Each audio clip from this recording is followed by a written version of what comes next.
Welcome to Daily Steps from One Extraordinary Marriage, where we outline simple steps that you can take to have the ultimate marriage adventure. I'm Tony DeLorenzo, your co-host, along with my beautiful wife, Elisa. In today's show, we answer the question, how can I share the importance of maintaining one's appearance after marriage?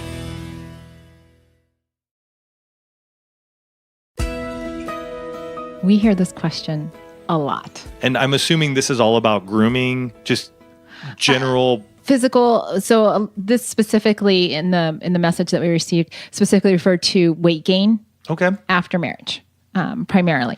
And we know bodies change. Tony and I have been married almost 22 years. The girl that he started dating and then subsequently married and now has been together with for, almost 22 years, like I said, my body has changed a lot over the entire 24 years that we've been together. Mm-hmm. And Tony's has too, right? We've ridden all different kinds of waves. And, one of the things when it comes to talking about physical appearance is that, you'll read or you'll hear things that'll say, well, you know what, just, don't buy the food or just tell them they don't look good or, all these types of things. And we have to be really careful because on the other side of that appearance is someone's heart and their head.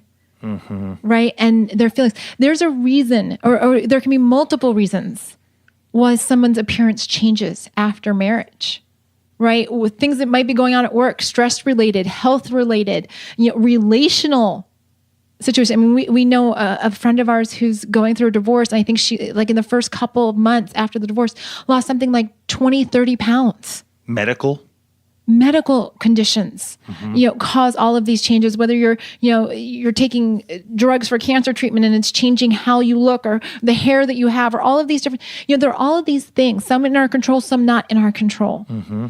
But at its core, our marriages are supposed to be the safest places for communication. And so it really becomes an opportunity to say, I'm not going to body shame you. I'm not going to tell you that I'm not going to do, I'm not going to have sex with you. Because let me tell you something. You tell somebody you're not going to have sex with them until they shape up. You may not be having sex. Do not go down that road. I'm just telling you, I've heard it. And we've heard from couples that have said that, have walked that path and haven't had sex for years. Because now all of a sudden everybody's digging their heels in. Mm-hmm. Right? So it really becomes, how do the two of you get to a point where you can have conversations about what's going on? What's changed over the last, 5, 10, 15 years that we've been together. I mean, I've talked to one couple where because of the disconnect, because the husband wasn't feeling love and connection from his wife because there was so much focus on the kids that he turned to food. Mm-hmm. It became a comfort. I've heard wives do the same things. Husbands are working all the time. Doesn't seem to have time for her. She doesn't feel like she's married and she turns to food for comfort, or there's been the loss of a parent and we turn to food for comfort. There's been stress and food is there, guys. And there are all kinds of yummy things that aren't necessarily good for us that taste good. And so you want to get in this place of encouraging your spouse on their healthy walk, not stressing the importance. Trust me, you can't live in today's day and age and not know the importance of maintaining your appearance after marriage, whether we're talking grooming, whether we're talking weight, whatever it is. It's all over social media. It's all over the magazine tabloids. It's everywhere. So it's not so much stressing the importance of that. It's encouraging your spouse to get there and finding out what the underlying causes are. And in a marriage, we're going to have seasons. And this may be one right now. And it may feel like it's long. And yet, when you look at the duration of your marriage, it's going to be a blip.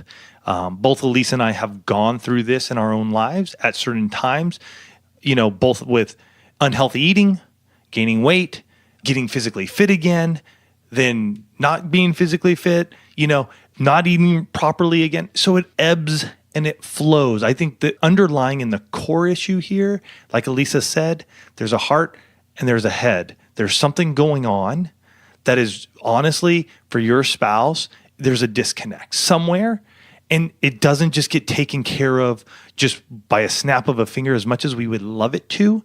Sometimes we need to go out and we need to seek help to figure out what the underlying issues are that are causing this to go on and to continue to go on and perpetuate without any action.